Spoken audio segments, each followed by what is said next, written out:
Hi everyone, it's Jess and welcome to another video. So today I thought I would bring you a book tag, and that is the rapid fire book tag, and I got tagged by Introspective Collective like a little while ago now, and trying to catch up on all of my videos to film, so I thought I would do this one as well, as I do really like the kind of questions, as they're not all kind of like tell me about all of the books you've read, because I actually haven't read that many, so I really struggle with book tags sometimes, but this one's kind of different, so I thought I would do it, and I've got all of the questions here on my phone, so I'm just going to read them off here.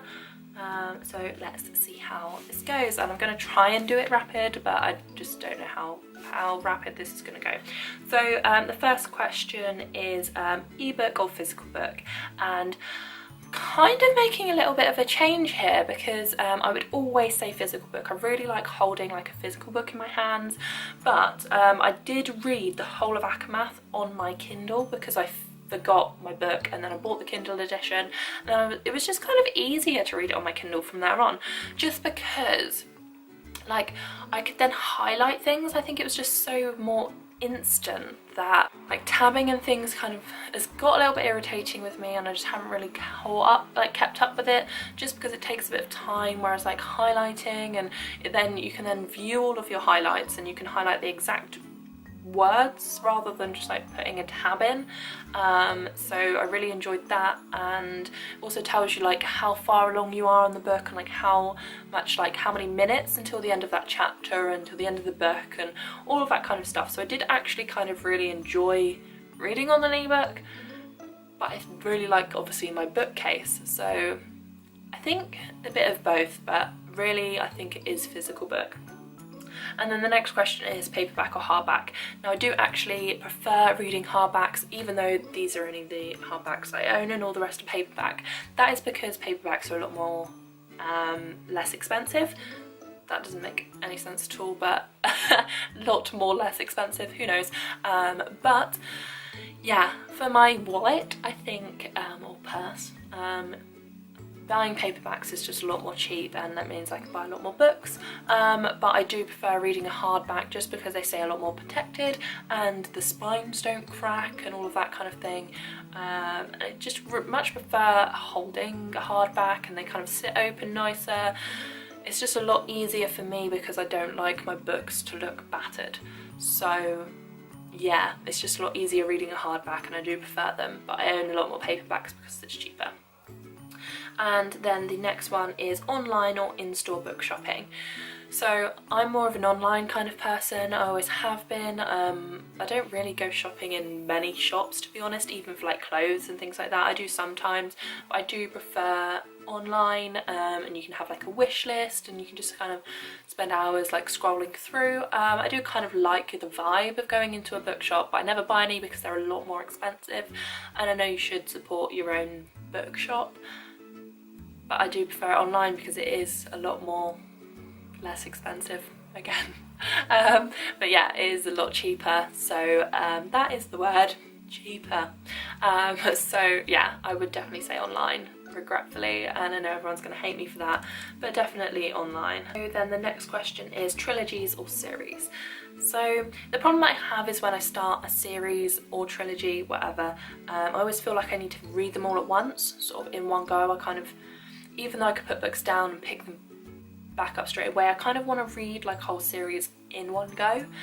So I think trilogies are kind of better for me because it just means it's less daunting, and I feel a lot more easier picking up a trilogy because it's going to be done with a lot quicker, even though obviously I've read all of Harry Potter and things like that, and it is really nice to kind of have all of the books and read like a whole big series on like the same story for time benefits, and actually reading them and it being less daunting. I think trilogies are a lot better for me.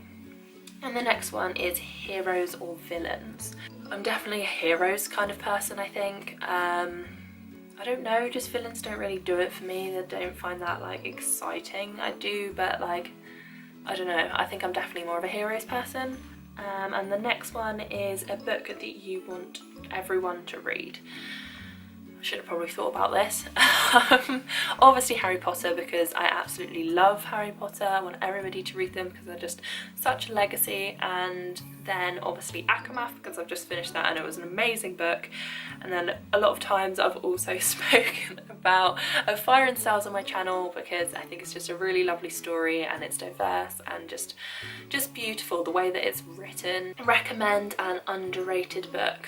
Okay, so there is a book on my Kindle that I read a really long time ago, and it is called Breaking the Silence, and I think this book is just really good. So it's about this girl who doesn't speak. She witnessed something that was really tragic in her life, and then her mum has to constantly try and like get her into speaking again.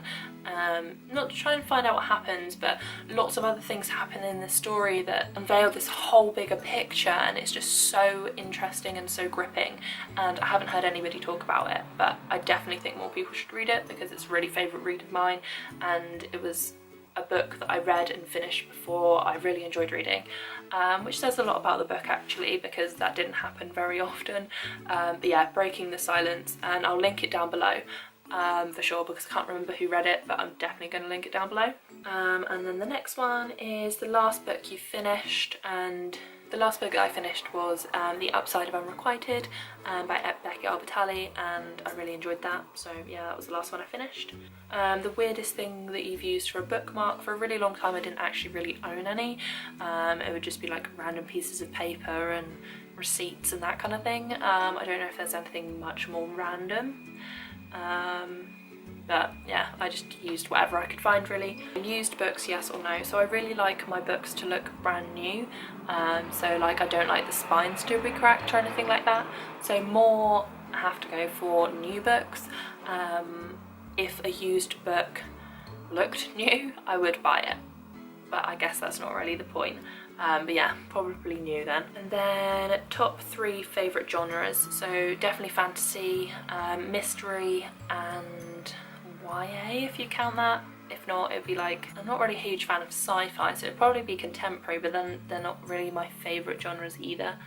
But definitely fantasy, like mystery kind of, and then YA if I can count that as like a whole genre. And then borrow or buy, I'm definitely a buyer. I like to sort of see my own books and have the physical book myself. I don't mind borrowing, but I do prefer to have my own. And then characters or plot, I definitely think it's all about the characters. You can have like a really good plot, but if the characters just don't have good relationships and are just terrible characters and all that, it just really puts me off the story. I'd much prefer to read about characters and there being... It's kind of hard to explain. I think I'm a bit on the fence with this one, because then also if it's literally just all about like a love story or whatever about the two characters and there's nothing else that's happening, I can't read it either. But I think if there are terrible characters and the characters aren't developed, then I can't really read the book either. So I think it is a bit of both, but I think you do definitely have to have good characters. Long or short books? It depends really, it depends on the story, because you know, if a book can be short and you can love it, great. If you don't feel like you need any more of it, great. If you've got a long book and you feel like it could be a lot shorter, that's not that great. So I think it depends from case to case. But I think definitely a short book, because it's quite rewarding to finish a book. And then long or short chapters, definitely a short chapters kind of person.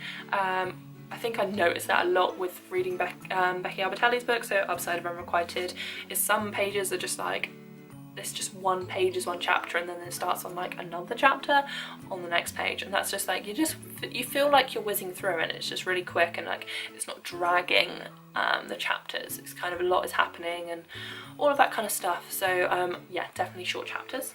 So name the first 3 books you think of. Okay, it's probably just gonna be what I see on like the camera. I don't know, Harry Potter, all of them obviously. Eliza and Her Monsters. I thought of Heartless. A book that made you laugh or cry, so Nimona by Noelle Stevenson, maybe? Someone like that. I really enjoyed that. It made me laugh from like start to finish. Definitely a book that you need to pick up if you want to laugh. It's a graphic novel, great kind of like illustrations and that kind of stuff, so definitely pick that one up. A book that made me cry. I don't really cry too much at books, definitely like some of the Harry Potter books obviously. Eliza and Her Monsters made me cry. Apparently Aqua was going to make me cry, and we'll just see how that goes, I suppose. Our World or Fictional Worlds. I'm definitely like a Fictional Worlds. I get like so wrapped up. Yeah, it's definitely like an escape for me. Audiobooks, yes or no? And I think I don't mind audiobooks, but I'm definitely more of like a no kind of person, just because I find it really difficult to kind of like focus on them. So I kind of like miss a lot of the story because I'm always doing like a lot of other stuff and I don't really pay attention. So I think definitely no to audiobooks. If I follow along with the book, then I'm fine, but if not, I just don't really do very well. Do ever judge a book by its cover, always. Book to movie or book to TV adaptation. I think I'm definitely a book to TV adaptation kind of person, just because you can fit so much more of the story in it, although I don't like it when they kind of deviate a lot from the story because it's like, what's the point? I'm a big film person though, but then I think it depends on the film as well. Sometimes you get a really good film. A movie or TV show that you preferred to its book. I don't really think I can answer this one because there isn't that many books that I've read that have been turned into a film. I've watched a lot of films that are books but haven't read the book, if that makes more sense. Series or standalone? I think it depends, but I think I'm definitely more of like a series kind of person, just because I like to read more about the characters, and where I'm a big kind of characters person, I get really attached to the story, so I really do like to like kind of live in the worlds for a bit longer. But then I do really appreciate a good standalone book as well, but I'm always left kind of like wanting more. So I haven't looked at all of who's done this tag and who hasn't, so I'm just gonna put some names down below, so have a look down there. But yeah, that is the end of this video. Thank you so much Introspective Collective again for tagging me. I really enjoyed doing it. So yeah, I'll see you soon in another video, and as always I'll talk to you down in the comments until then. So yeah, bye guys.